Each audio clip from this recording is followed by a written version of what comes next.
experience as a professor teaching constitutional law will be a very valuable asset to this House, and particularly in the context of what is transpiring here on the floor with the repeal of so many of the regulations that are protecting Americans in so many different ways, and certainly with the incredible array of outlandish executive orders emanating from the White House, not the least of which is the immigration issue.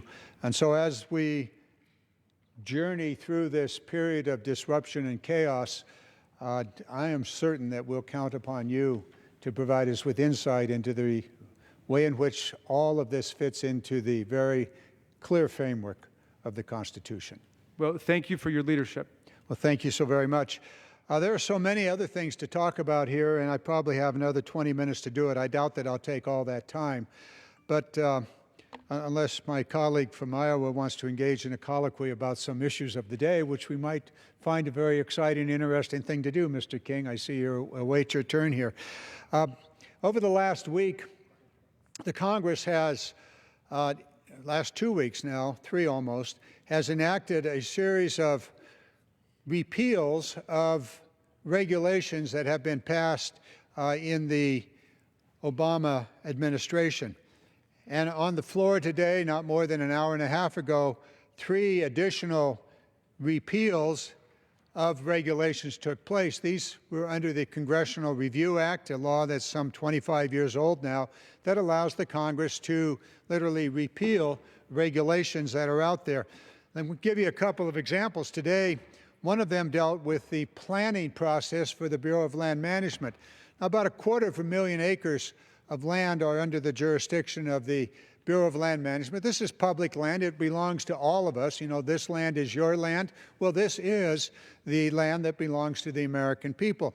And the repeal today of a new public review process on land planning is, I don't understand it. I was once Deputy Secretary at the Department of Interior, and I oversaw the Bureau of Land Management, and I was operating under a law that was old in the 1990s.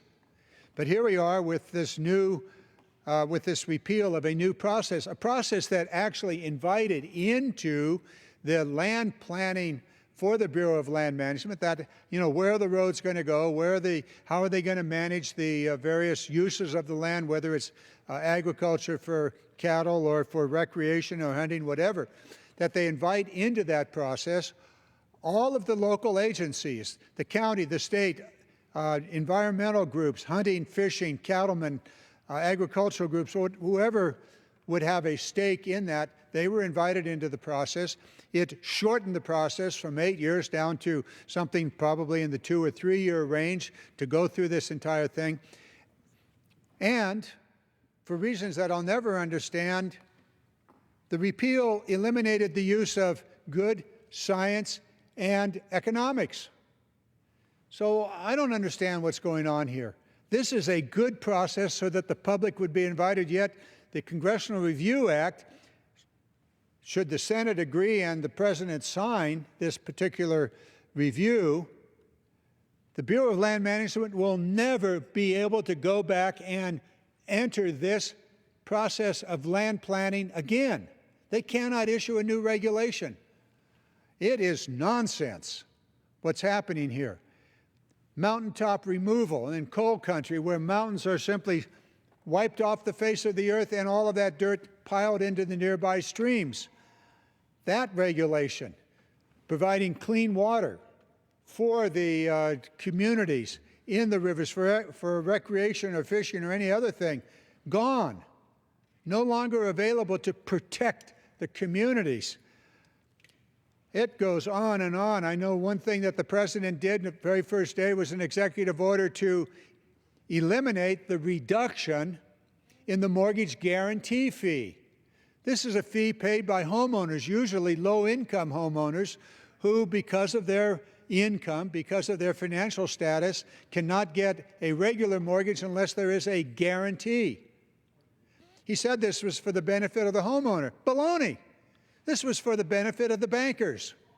And we already know that he's appointed 3 people to this cabinet that are from Wall Street, particularly from Goldman Sachs and another one from another agency in Wall Street, he was going to do away with Wall Street. Wow.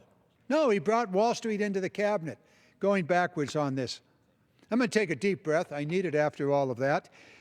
And I'm just beginning to get wound up and haven't even gone through the other 20 things that are on my list. But I did notice that this is my day to welcome to the floor of the House of Representatives new members, new Democratic members. Now, Mr. Raskin's from the marvelous state of Maryland, but I have two Californians here. Ro Khanna is from the Silicon Valley. And Ro, if you could join us, perhaps you'll take the microphone over here and share with us your take on your first 36 days in Congress. No, 33 days. Well, thank you, Representative Garamendi, and thank you for your leadership in the state of California and for the country. I rise today to voice my strong objection and disapproval for FCC Chairman Ajit Pai's decision to roll back a program that would provide internet access to low-income Americans. I was shocked that this was one of the first decisions that the FCC chairman makes. And what he has done is provide no subsidies or few subsidies for low-income Americans who need internet access. Now, we know that 45% of Americans under 30,000 currently don't have internet access. And providing these folks with internet access is giving their kids a basic shot at digital proficiency and having a job in technology or a chance at the American dream. Chairman Ajit Pai has become a poster child with this decision for everything that's wrong with Washington. It's what people complain about. He is writing the rules of modern-day capitalism in a way that privileges these elite telecom companies with concentrated economic power at the expense of low-income Americans.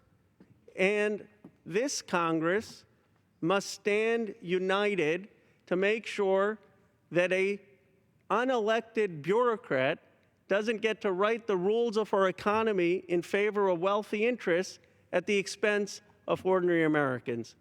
So, Congressman Garamendi, I'm going to be circulating a letter to our colleagues that I hope we can send to Chairman Pai, and hopefully he will reconsider this decision that's really not in the interest of ordinary Americans. Mr. Khanna, if I might ask a question of you.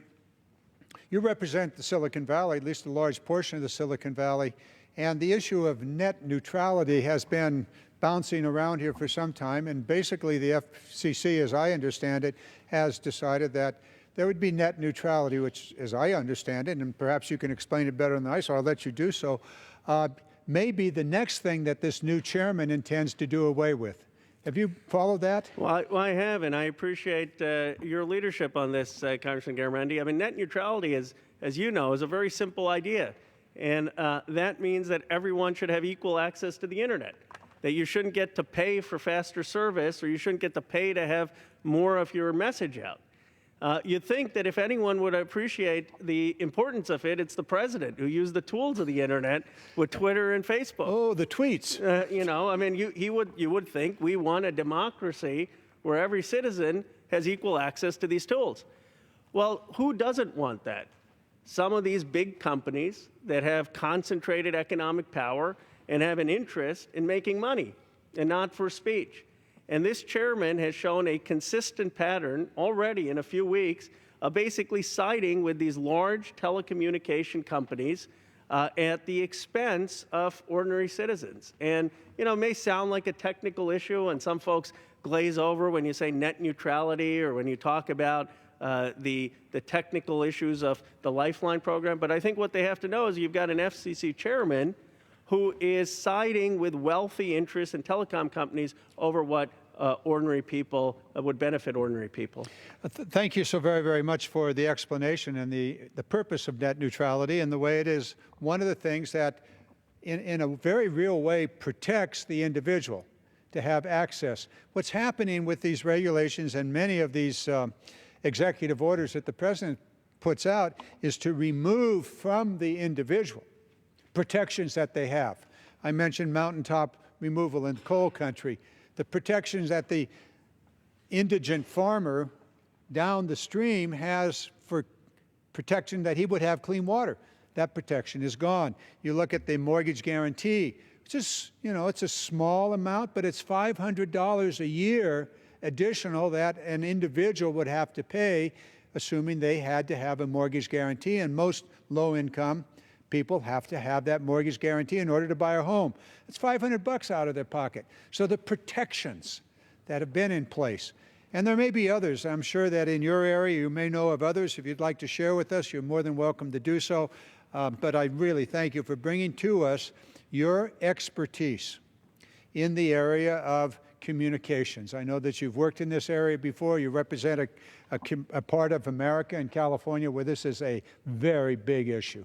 Well, thank you, Congressman Garamendi, for your leadership and showing what's really happening with the scale back of all these regulations. I'll use another analogy, flying below the radar.